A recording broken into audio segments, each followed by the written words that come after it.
Howard Douglas Poff joined the United States Navy in 1971, taking the oath of enlistment. Not far from here, and spent a lot of years here in Mayport, Florida. Spent a lot of days and a lot of nights at sea, too. Throughout his years in the service, he was a hard-working, high-achieving sailor and a devoted family man as well. As a Navy man following boot camp he began training for, he settled into his chosen rate, that is, his military operational specialty, as a damage controlman. Now, if you don't know what a damage controlman is, these are the guys who keep the ship alive when it takes battle damage. If there's a fire on the ship, if there's flooding on the ship, these are the guys who save the ship and keep the sailors, their home, afloat and working and fighting. They maintain the material readiness and the condition of the ship, and like I said, they keep it safe. Chief Poff, Doug Poff, took great pride in that job and performed his duties with the utmost dedication, knowing just how important his job was to the ship in the Navy. He paid the most strict attention to even the most basic of fundamentals. And take, for instance, Colleen told me this story, or Steve told me the story, I don't know which one it was, but safety boots, steel-toed safety boots. Every sailor aboard the ship is required to wear steel-toed safety boots. As you can imagine, they've got heavy things, girders, beams, whatnot, that might fall, and these boots keep you from losing limb or worse. So the story goes, one morning, the executive officer of the ship, second in command, had been out for a run, jogging up and down the pier, might have run 2 or 3 miles, came back to the ship, and walked around the ship saying hi to all of his sailors.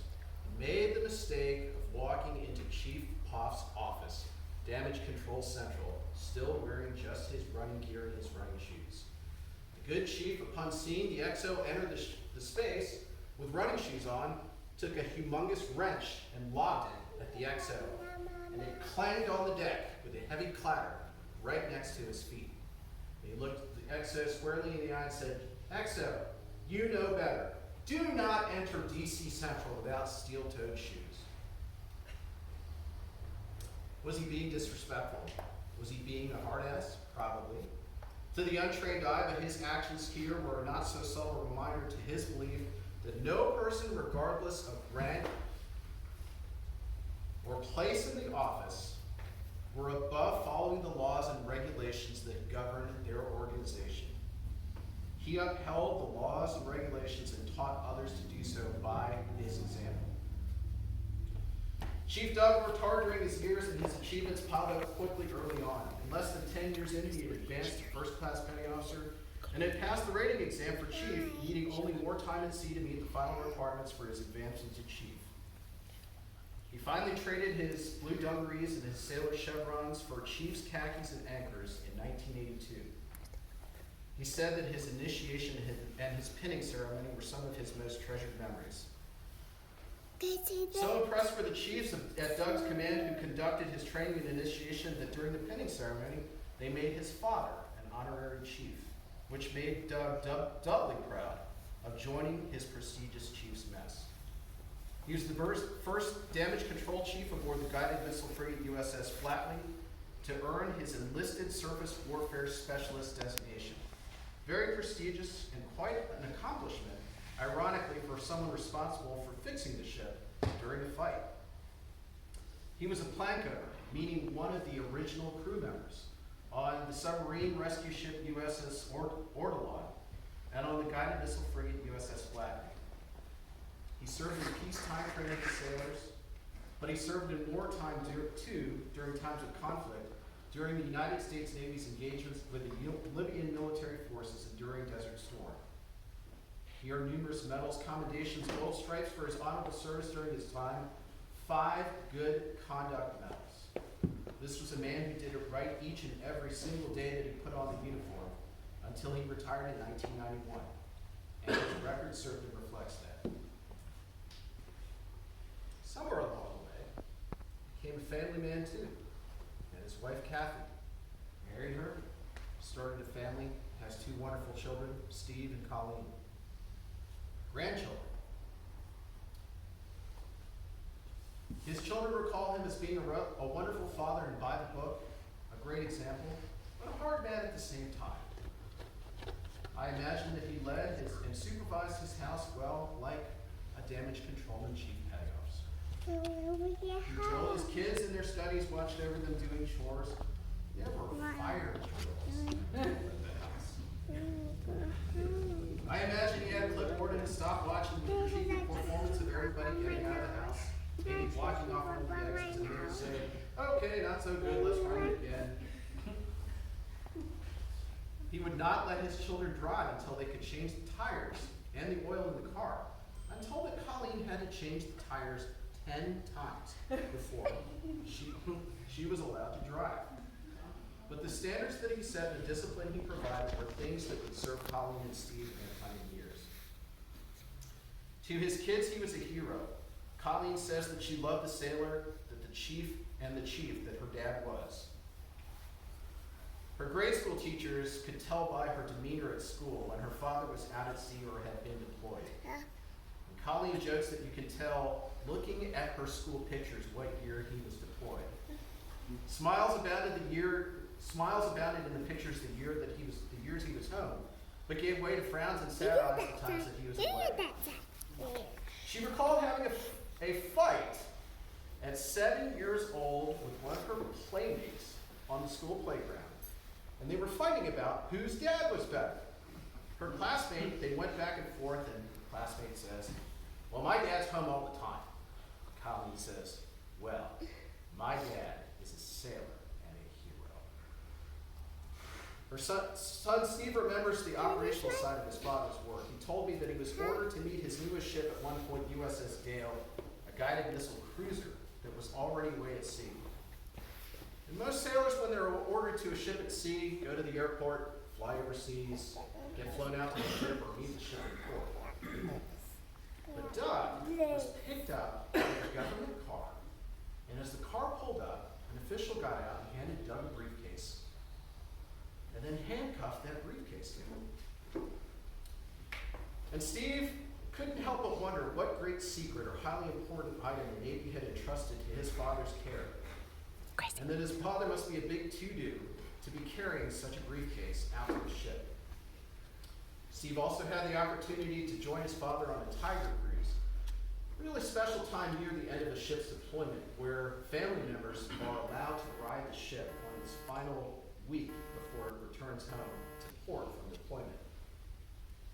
And during that time aboard ship, of all things, a fire broke out in the engine room. And much like a Marvel comic hero is called away during times of trouble, Chief Doug Poff was called away to lead the fight, to fight the fire. Kathy and the kids missed Doug. Kathy had the kids kiss their father's picture every night he was away. She pulled them out of school whenever their father's ship was returning from deployment.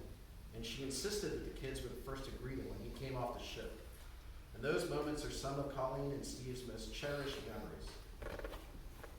Of course, sometimes the ship came home the night before Christmas, right before Christmas and Thanksgiving, and the good chief expanded his family. He made it a point to invite every sailor stuck on the ship far away from home to come, and he invited them to the Poff House for dinner, cheer, and fellowship to make sure that they weren't alone during the holidays. Be quiet. Chief Poff, Doug, he put family first. He was fiercely loyal. He was supremely proud of his role as a Chief Petty Officer in the United States Navy.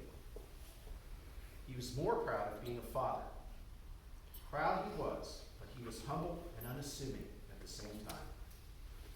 He was, as I said, by the book in everything that he did. He was hard as nails on the outside, but softer than a teddy bear when it came to the love for his family. He was the consummate family man and the consummate chief and the consummate sailor. Chief Poff. Sir, from Lieutenant Commander Rosales, I know I can't call you sir. You worked for a living. You and I have not met, but I know you. And you know me. We both undoubtedly caroused with some of the same sorts, if not, perchance, the same people. In fact, Doug, some of your most junior sailors were probably more than likely my most senior chiefs in the fleet. Aboard our respective ships and in the mess, we both traded many of the same barbs and told a lot of the same jokes. We both dished it out and took return fire, never flinching. And at some point in some distant bar, we both drank a shot late into the night that we probably didn't need, and we did it, just because. You and I were both nervous or scared at some point during our career, and most likely in heavy weather with the massive waves crashing down over the bow and shaking our respective ships to their keel. We were also awed by many things that only sailors can experience. The green flash at the end of a magnificent sunset, brilliant blankets of stars over dark oceans, and the unimaginable triumph of pulling pierside to cheering crowds of family and friends at the end of a long deployment.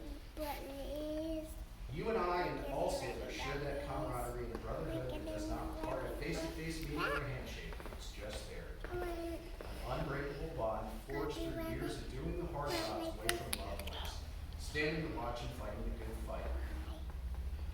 Doug, your sailors carried on in your good work. May their feats, their accomplishments, and conquests on the high seas make you proud, just as yours did. It's never easy to hear the ship made to sail westward on its final voyage.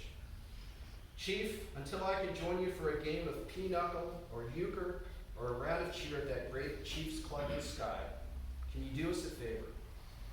Please say hello to all the sailors who have gone before me and you, having answered the call to our great mission.